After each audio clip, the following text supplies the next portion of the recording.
Hello बच्चों, welcome back to the RK science classes. और मैं हूं रोहित मेहता और आप देख रहे हैं आरके साइंस क्लासेस का यूट्यूब चैनल। बच्चों, आज हम जो वीडियो लेकर आए हैं वो कक्षा 10th के लिए है। कौन सी क्लास के लिए? ये कक्षा 10वीं के लिए है। जो उनका चैप्टर चल रहा है, चैप्टर नंबर 5 दैनिक जीवन में रसायन, उसको आज हम आगे बढ़ाने वाले हैं। और आज हम यानी कि लेक्चर नंबर 4 लेकर आए हैं। चलिए दोस्तों, आज हम क्या बात करने वाले हैं उसके बारे में बात करते हैं। तो आज हम अम्ल, क्षार व लवण इनके उपयोग पढ़ने वाले हैं। कौन कौन से एसिड्स हैं जिनका हम डेली लाइफ में यूज करते हैं, कौन कौन से बेस हैं, कौन कौन से साल्ट हैं जिनका हम डेली लाइफ में हम यूज करते हैं, उनके बारे में आज हम चर्चा करने वाले हैं। तो वैसे हम इनकी बात करें तो ऐसे कई सारे एसिड्स हैं, बेस हैं, है ना, ऐसे बहुत सारी चीज़ें हैं, बहुत सारे अम्ल हैं जिनका हम डेली लाइफ में यूज करते हैं। लेकिन हम यहाँ पर केवल उन अम्ल और क्षार और लवणों की बात करने वाले हैं जो मुख्यतः हमारी किताब में या बुक में दिए गए हैं। तो उनके बारे में हम इस लेक्चर में बात करने वाले हैं। चलिए दोस्तों, तो हम स्टार्ट करते हैं। सबसे पहले हम लेते हैं अम्लों के उपयोग। अम्लों यानी कि एसिड्स के यूज, अम्लों के उपयोग। सबसे पहले हम अम्लों के उपयोगों की बारे में बात करने वाले हैं। दोस्तों, ये थोड़ा शाम का टाइम है, इवनिंग का टाइम है, इसलिए यहाँ पर थोड़ी क्या है, रोशनी कम आ रही है, इसलिए शायद वाइट बोर्ड भी और मैं भी आपको स्पष्ट दिखाई नहीं दे रहा हूँ। तो इस वीडियो में आप हमें मैनेज करें। अगले वीडियो से हम वापस सुबह के टाइम पे शूट करेंगे, तो यहाँ पर थोड़ा उजाला ज़्यादा होगा। ये बीच में आपको जो रोशनी नज़र आ रही है ये बल्ब की रोशनी है, और जो इधर जो आपको रोशनी नज़र आ रही है ये सनलाइट है, यहाँ पर सनलाइट। तो चलिए हम स्टार्ट करते हैं। देखिए, अब अम्लों को 2 भागों में बांटा गया है। हमारी बुक में कितने भागों में बांटा गया है? 2 भागों में अम्लों को बांटा गया है। देखिए कितने भागों में? 2 भागों में बांट दिया गया है। एक तो है खनिज अम्ल। कौन से अम्ल हैं? एक तो है खनिज अम्ल और दूसरे हैं, यानी कि 2 भागों में अम्लों को बांट दिया गया है। एक तो है खनिज अम्ल और दूसरे होते हैं कार्बनिक, ऑर्गेनिक एसिड, कार्बनिक अम्ल। अम्ल कितने प्रकार के होते हैं? 2, है ना। ये लिखना नहीं है कि अम्ल 2 प्रकार के होते हैं, यानी कि हमारे मतलब अम्ल तो 2 प्रकार के होते हैं, प्रबल अम्ल और दुर्बल अम्ल, क्योंकि ये अलग टाइप पर है, अलग टाइप पर आधारित है। तो खनिज अम्ल और कार्बनिक अम्ल। देखिए इसमें कौन कौन से एसिड्स हैं। इसमें है खनिज अम्ल में H2SO4 जो हमारा कौन सा है? सल्फ्यूरिक एसिड है। HCl है, हाइड्रोक्लोरिक एसिड, और इसके बाद है HNO3 यानी कि नाइट्रिक एसिड। तो हमारे पास ये 3 एसिड हैं जो कौन से हैं? जो हैं हमारे खनिज अम्ल है ये तीनों। इसके बाद हम बात करते हैं कार्बनिक एसिड की। तो जो प्राकृतिक रूप से खाद्य पदार्थों में या यानी कि पौधों या जंतुओं में प्राकृतिक रूप से पाए जाने वाले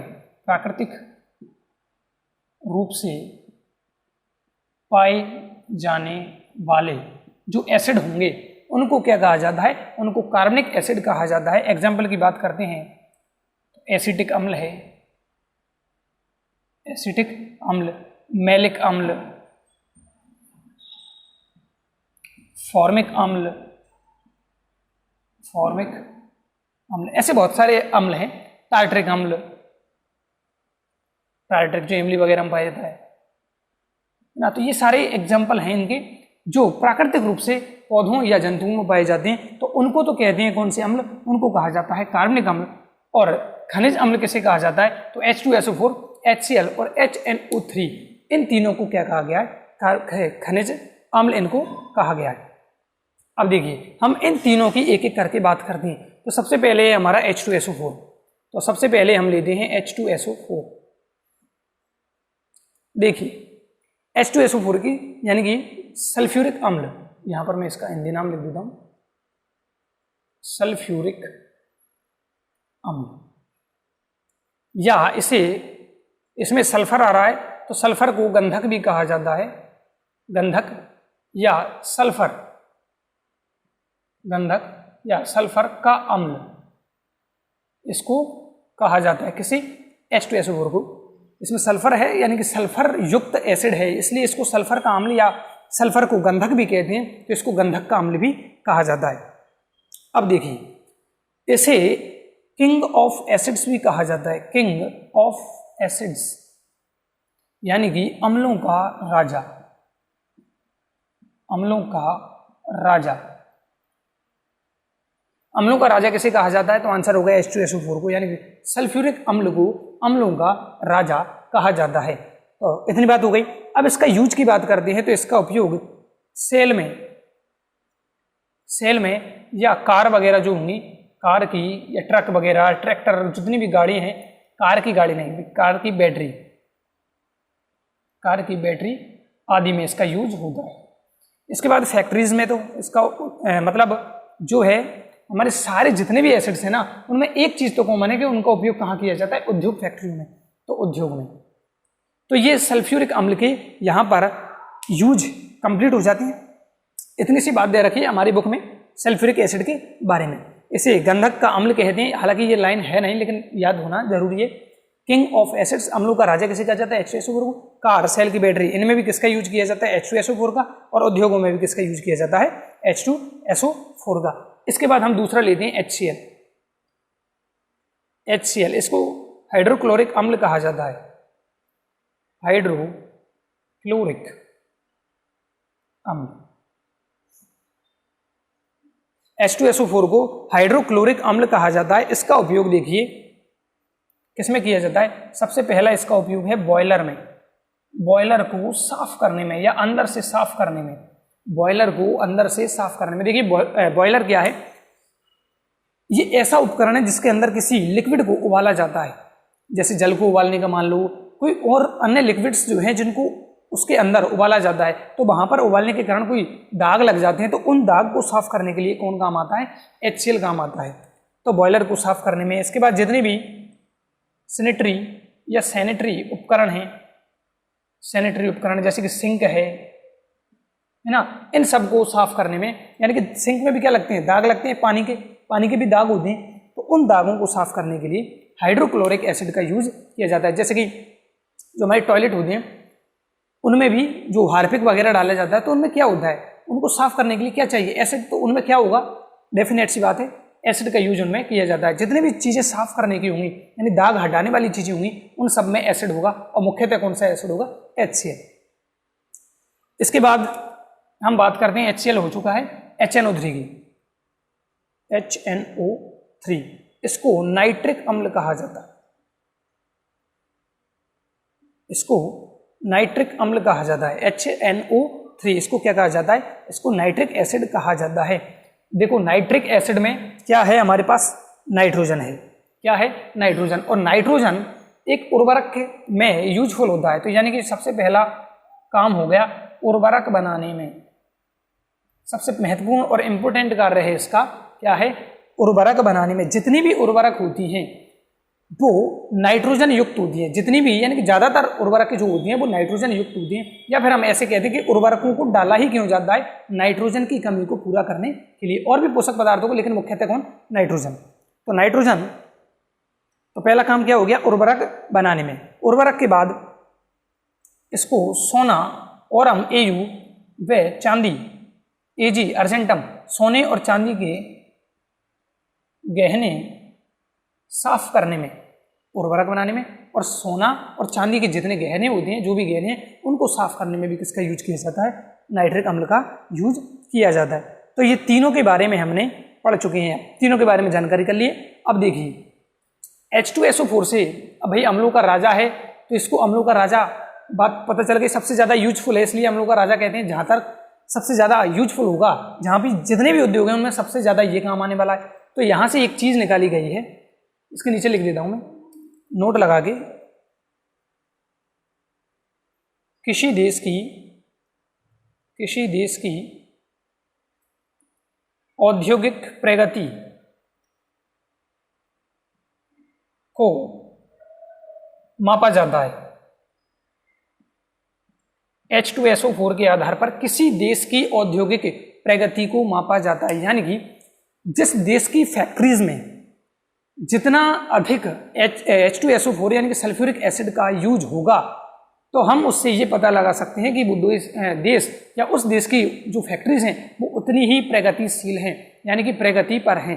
तो हम क्या पता लगा सकते हैं कि किसी देश के उद्योग धंधों में जितना H2SO4 यूज हो रहा है उससे उस देश की औद्योगिक प्रगति की दर को मापा जा सकता है। तो ये हमारे जितने एसिड्स थे खनिज अम्ल उनके बारे में बात हो चुकी है। और अब हम बात करते हैं कार्बनिक अम्लों के उपयोग के बारे में, क्योंकि हमने अम्लों को दो भागों में बांटा, ये खनिज अम्ल है तो ये खनिज अम्ल यहाँ पे होते हैं। अब हमारे पास है कार्बनिक अम्ल। तो कार्बनिक अम्लों में सबसे महत्वपूर्ण एक ही है, वो है एसिटिक अम्ल। एसिटिक अम्ल CH3COOH। एसिटिक अम्ल को क्या लिखा जाता है, यानी कि एसिटिक अम्ल का सूत्र क्या है, CH3COOH। हमने इसके बारे में पहले भी बात की कि ये एक H+ देता है और एक H+ देने के बाद ये क्या बनता है, एसीटेट आयन में चेंज हो जाता है, जिसका सूत्र क्या है, CH3COO-। तो ये है एसिटिक अम्ल। इसका उपयोग देखिए सिरके के रूप में किया जाता है, सिरके के रूप में, या उल्टा कहेंगे सिरके में कौन सा अम्ल पाया जाता है, तो एसिटिक अम्ल। अब सिरके का यूज क्या है, तो सिरके का यूज क्या है, सिरके का खाद्य परिरक्षण में, खाद्य परिरक्षण में सिरके का सबसे इंपोर्टेंट यूज है खाद्य परिरक्षण में। खाद्य परिरक्षण का मतलब है कि जो खाद्य पदार्थ हैं उनको खराब होने से बचाने के लिए किसका यूज किया जाएगा, सिरके का या एसिटिक अम्ल का। जैसे कि अचार, मुरब्बा, इनमें या इनको सड़ने से या खराब होने से बचाने के लिए किसका यूज किया जाएगा, CH3COOH या फिर कहें सिरके का यूज किया जाएगा। तो ये हमारे यहाँ पर जो एसिड हैं उनके कंप्लीट यूज होते हैं। आप इसका स्क्रीनशॉट जल्दी से ले लें। 1 2 3 4 5। चलिए अब हम बात करेंगे किसकी, अब बात करेंगे एक और इम्पोर्टेंट चीज है इसमें, उसकी बात करते हैं। तो एसिड कितने प्रकार के, 2 प्रकार के। कौन कौन से, खनिज अम्ल और कार्बनिक अम्ल। खनिज अम्ल में कौन कौन शामिल हैं, H2SO4, बोलो मेरे साथ, H2SO4, HCl और HNO3। अब देखिए एक और नाम सुना होगा, एक नाम सुना होगा आपने, एक्वा रेजिया। एक्वा रेजिया, इसको हिंदी में अम्ल राज कहा जाता है। एक्वा रेजिया को हिंदी में अम्ल राज कहा जाता है। तो ये अम्ल राज, पहली बात क्या है, अम्ल राज क्या है, जितने सुनार होते हैं, जो हर एक सुनार के पास हो भी सकता है नहीं भी हो सकता, कोई दिक्कत नहीं, जो सुनार होते हैं उनके पास सोने और चांदी के गहनों को साफ करने के लिए एक लिक्विड पाया जाता है, उसको एक्वा रेजिया या अम्ल राज कहते हैं। उसमें देखिए उसमें क्या होता है, उसमें HCl और HNO3 दोनों अम्ल मिक्स होते हैं, किसमें, एक्वा रेजिया में। एक्वा रेजिया में कौन कौन से एसिड पाए जाते हैं, HCl और HNO3, ये दोनों एसिड पाए जाते हैं। देखिए मैं दोनों के हिंदी में नाम लिख देता हूं। इसका क्या है, हाइड्रोक्लोरिक अम्ल, और इसका क्या है नाम, नाइट्रिक अम्ल। क्लियर है दोस्तों, नाम सबको याद हो गया, HCl, HNO3, हाइड्रोक्लोरिक अम्ल और नाइट्रिक अम्ल। अब देखिए इसकी कितनी मात्रा है वो देखो, इसका नाम बड़ा तो मात्रा बड़ा, इसका नाम बड़ा है तो मात्रा भी इसकी बड़ी ले ली, मैंने अनुपात का चिन्ह लगा दिया, ठीक है। और इसका नाम थोड़ा सा छोटा है तो इससे कम मात्रा में ले लो, यानी कि HCl को 3 पार्ट लिए जाते हैं और HNO3 नाइट्रिक एसिड का केवल 1 पार्ट लिया जाता है। मतलब हमें 100 ग्राम का क्या बनाना है, हमें एक्वा रेजिया बनाना है, एक्वा रेजिया। तो 100 ग्राम एक्वा रेजिया बनाने के लिए हमें 75 ग्राम किसकी आवश्यकता होगी, HCl की, और 25 ग्राम किसकी आवश्यकता होगी, नाइट्रिक अम्ल की। तो 3:1 के अनुपात में किसको लिया जाता है, HCl और HNO3 को। ध्यान दो, अब हमें ऐसे नहीं कर देना। अच्छा ये भी चलेगा, 1:3, 1 में कौन, HNO3, अनुपात 3 में कौन है, HCl, ये भी चलेगा, कोई दिक्कत नहीं है। लेकिन ऐसा नहीं करना कि 3:1, इसको ऐसे नहीं कर देना, HNO3 अनुपात ये क्या है, HCl। तो ये तो क्या हो गया, गलत, ये सही है और ये भी सही है। तो ध्यान देना है, जिसका नाम बड़ा है उसकी मात्रा बड़ी है। ये ट्रिक है, एक तरह से हम कह सकते हैं, ट्रिक है ये। क्या है ट्रिक, जिसका नाम बड़ा उसका भाग बड़ा, और जिसका नाम छोटा हिंदी में नाम लेना है, है ना। हाइड्रोक्लोरिक एसिड नाम बड़ा, परसेंटेज भी इसकी ज़्यादा। चलो बात आ गई होगी समझ में, कोई दिक्कत वाली बात इसमें नहीं है, इतना मुश्किल भी नहीं है भाई। चलो आगे चलते हैं। तो 3% याद रखो ना भाई, 3 मात्रा यानी 75% कौन लेना है हमें, जिसका नाम बड़ा है HCl लेना है, और 3 ही अक्षर है, उसमें कोई दिक्कत भी नहीं है। अम्लों के उपयोग के बाद अब चलते हैं हम बेसिस के यूज पर। क्षारों के उपयोग, क्षारों के उपयोग हमने आपको तीनों प्रकार की परिभाषाएं बता रखी हैं। आरेनियस ने क्या कहा था, ब्रॉन्स्टेड लोरी ने क्या कहा था, और लुईस ने क्या कहा था, है ना। तीनों की अलग अलग परिभाषाएं क्षारों के लिए दो, है ना। अम्ल के लिए 2 की सेम थी, जो H+ दे, दोनों ने कहा था। चलो तो क्षारों के उपयोग की बात कर लेते हैं। सबसे पहले हम लेते हैं NaOH, इसका नाम क्या है, सोडियम, और OH का मतलब क्या होता है, हाइड्रोक्साइड, सोडियम हाइड्रोक्साइड, इसका नाम क्या है, सोडियम हाइड्रोक्साइड। तो सोडियम हाइड्रोक्साइड देखिए, इसका यूज साबुन,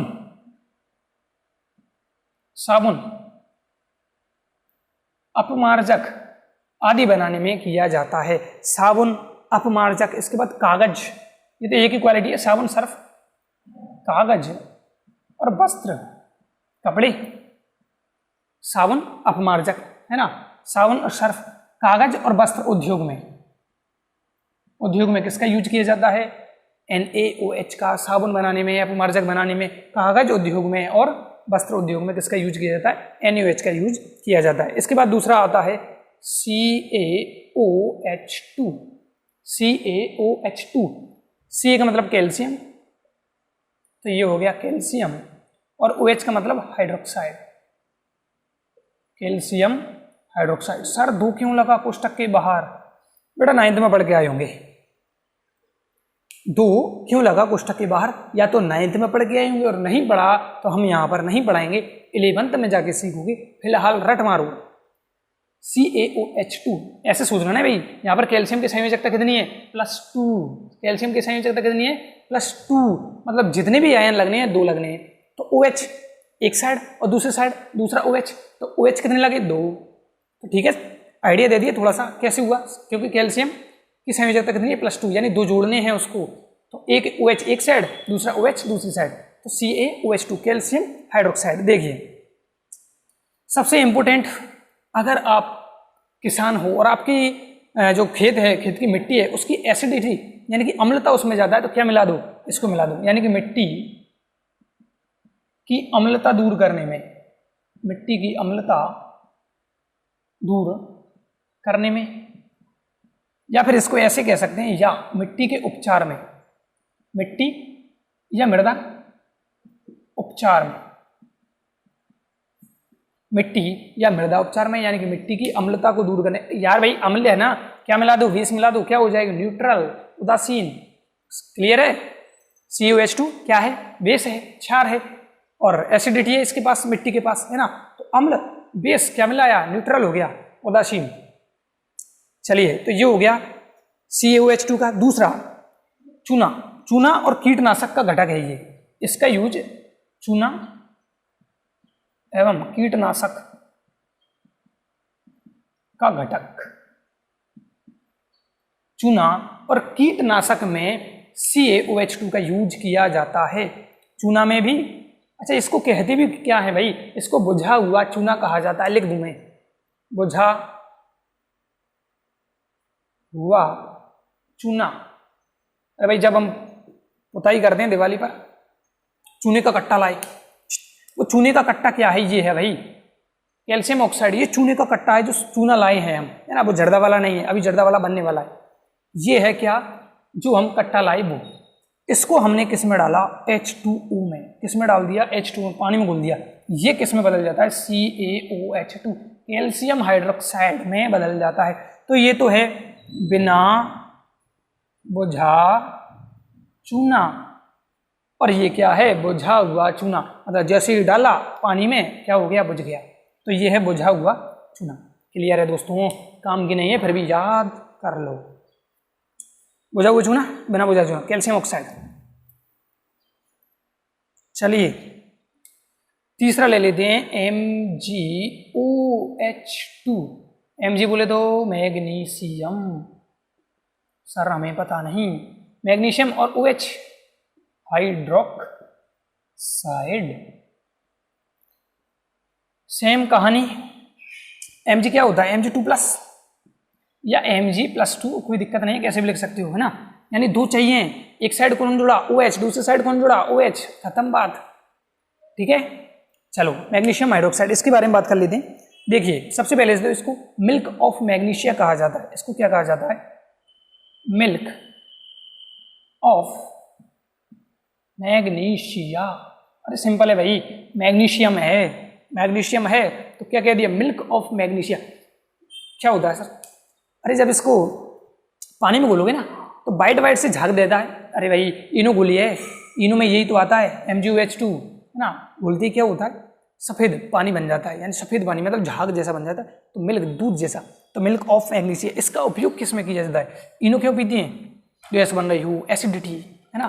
तो अम्लता, पेट की अम्लता दूर करने में, पेट की अम्लता दूर करने में, या अति अम्लता, पेट में अम्लता है ना तो अति अम्लता दूर करने में, खत्म।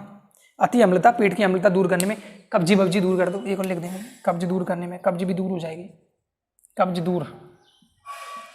तो ये क्यों भैया? क्योंकि ये इनो का पार्ट है, इनो का पार्ट, इनो। और आजकल तो अगर स्वदेशी अपनाएं तो गैसो फास्ट, है ना। इनो का पार्ट है, तो ये हो गए सोडियम हाइड्रोक्साइड, कैल्शियम हाइड्रोक्साइड और मैग्नीशियम हाइड्रोक्साइड, खत्म। स्क्रीनशॉट ले लो जल्दी से। और थोड़ा सा और बचता है, अब साल्ट की बात कर लेते हैं जल्दी से। वीडियो को थोड़ा लंबा नहीं करेंगे अब, क्योंकि 22 मिनट का हो चुका है। लवणों के उपयोग, कोई कहाँ जा रहा है? अरे टपक गया। लवणों के उपयोग, देखिए साल्ट्स की यूज की बात करते हैं तो सबसे पहले लेते हैं CaCO3, कैल्शियम नहीं आएगा तुम्हें नाम, कैल्शियम कार्बोनेट। ओ सर गड़बड़ हो गई के सर, अभी आपने कहा कि कैल्शियम की संयोजकता +2 होती है। क्या होती है? +2। तो सर CO3 तो कितने जुड़ने चाहिए थे? 2 जुड़ने चाहिए थे, यानी कि ये ऐसा लिखता मैं CaCO3 होल ट्वाइस लिखना चाहिए था। सुनो, 9th नहीं पढ़ी, इसका रीजन है भाई नहीं आया तो। ऐसा क्यों नहीं हुआ? क्योंकि CO3 खुद -2 है। CO3, अरे यार 9th का सबसे फेमस क्वेश्चन, कार्बोनेट का सूत्र लिखिए, अर्धवार्षिक वार्षिक में आता है, कार्बोनेट का सूत्र लिखो। विश्वास नहीं हो रहा? पिछले 2 सालों के 9th के पेपर उठा के देख लो, पहला ही क्वेश्चन ये मिलता है ज्यादातर। कार्बोनेट का सूत्र लिखिए, CO3 -2 या 2-, कोई दिक्कत नहीं है। तो ये 2- उसने कैंसिल कर दिया, ठीक है। चलो कैल्शियम कार्बोनेट, देखिए भाई संगमरमर के रूप में ये कैल्शियम कार्बोनेट क्या है? संगमरमर, मार्बल का सूत्र है भैया, संगमरमर को ही मार्बल कहते हैं। ओह सर आज पता चला कि संगमरमर को ही मार्बल कहते हैं। तो संगमरमर में या संगमरमर के रूप में कर दो, ठीक है भैया। मार्बल भंडार या संगमरमर भंडार एक ही है। चलो अच्छा, मार्बल उसे भी कहते हैं, अंटी को मार्बल। तो संगमरमर के रूप में हो गया। दूसरा, लोहे का जो धातु कर्म होगा, लोहे के धातु कर्म में, व्हाट इज द धातु कर्म? देखिए लोहा निकाला जमीन से खोदकर, पत्थर के रूप में निकला या पत्थर में निकला, उसको पत्थर से हटाएंगे, यानी अयस्क खनिज नाम सुने होंगे भाई, नहीं सुने तो कोई दिक्कत नहीं, सुन लो। वो शुद्ध लोहा नहीं मिलता, तो उस पत्थर से शुद्ध लोहे को अलग करने की प्रक्रिया को क्या कहेंगे? धातु कर्म। तो उसमें किसका यूज होगा? CaCO3 का यूज होगा। क्लियर है? और लास्ट इसमें है सीमेंट बनाने में। क्या बनाने में? सीमेंट बनाने में। समझ में आ गया? CEMENT, सीमेंट बनाने में। तो ये यहाँ पर खत्म होता है। इसके बाद दूसरी लेते हैं हम AgNO3, AgNO3, सिल्वर, Ag मतलब सिल्वर, और इसको कहते हैं नाइट्रेट, सिल्वर नाइट्रेट। वो सर क्या पढ़ा रहे हो? Silver nitrate. देखो इसका यूज फेमस है, और मैं जब 10th में पढ़ता था तब इस पर क्वेश्चन आया था। सर आप पढ़ते थे तब का याद है? हाँ, फोटोग्राफी में ये पहले बहुत फेमस क्वेश्चन होता था, निम्न में से किसका उपयोग फोटोग्राफी में किया जाता है? सिल्वर नाइट्रेट का। किसका? सिल्वर नाइट्रेट का फोटोग्राफी में। एक ही यूज है भाई, इंपॉर्टेंट, याद कर लो। फोटोग्राफी में सिल्वर नाइट्रेट, फोटोग्राफी फोटो खींचता है तब सिल्वर जैसा कलर हो जाता है, मतलब वो किच किच, गंगाधर से पूछ लो। सिल्वर नाइट्रेट फोटोग्राफी में इसका यूज किया जाता है। इसके बाद बात करते हैं NH4NO3। What is this? This is ammonium nitrate. Ammonium nitrate. ये क्या है? ये अमोनियम आयन और ये नाइट्रेट जुड़ गया, क्या बन गया? Ammonium nitrate. कितना टाइम हो गया? 25। Ammonium nitrate. अमोनियम नाइट्रेट का उपयोग, देखिए नाइट्रोजन है तो उर्वरक में, और दूसरा खतरनाक विस्फोटक में, विस्फोटक बनाने में। ये हो गया भाई अमोनियम नाइट्रेट। नाइट्रोजन आ गई, नाइट्रोजन आती समझ जाना, उर्वरक फेंकना ही फेंकना है। इसके बाद लास्ट लेते हैं हम फिटकरी। फिटकरी।